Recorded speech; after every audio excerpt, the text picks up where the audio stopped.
Nationalism is the belief that your country is superior without question or doubt.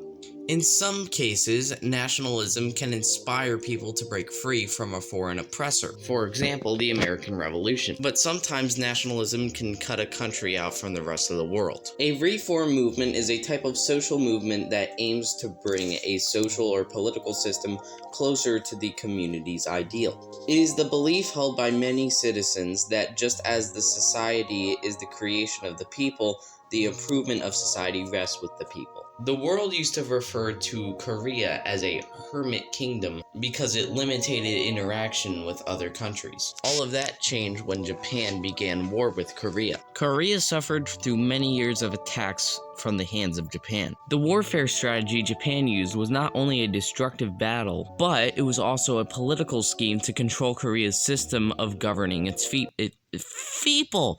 Feeple doesn't exist. But it was also a political scheme to control Korea's system of governing its people. So basically, Japan took control of Korea by saying, if you don't agree to sign this document called the Japan-Korea Annexation Treaty, we will keep attacking you until you are all gone. Annexation means to attach or add on to. So the treaty added Korea to Japan's property so they could rule over Korea. The treaty was signed in 1910, and right away Japan kept doing away with every piece of Korean culture that was important to the people. Japan burned over 200,000 Korean historical documents and only allowed approved history to be taught, and only the Japanese language to be spoken. Japan took over their land, labor forces, art, and cultural symbols. They destroyed historical buildings and treasures and enslaved Korean women. Koreans were forced to worship Japanese gods, and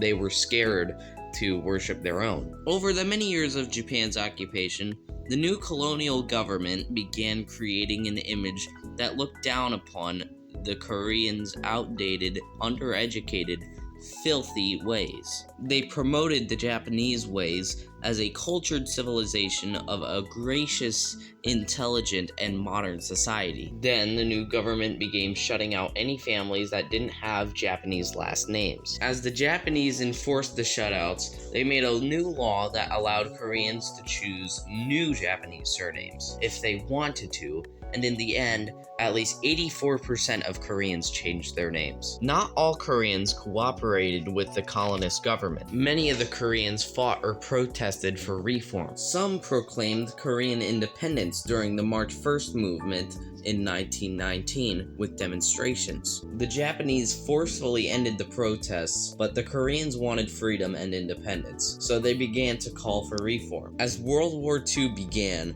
groups like the Party of 3000 formed and fought against the forced draft of Koreans to fight in the Japanese military. When Japan was defeated in World War II, the Korean peninsula was captured by the United States and the USSR. Korea wanted a unified state, but instead, the Korean War broke out between the Soviet and Chinese-backed northern half of Korea and the United States and the United Nations-backed South. Soviet forces took control of the North, and American forces took control of the South. With the 38th parallel as the agreed-upon dividing line, Korean nationalism created a conflict, because while both sides wanted to see Korea reunified, they each believed the country should follow a different set of ideologies. North Korea is currently a communist society, and South Korea is a democratic society. And that's where they leave off today. So those were just a few notes that I took about,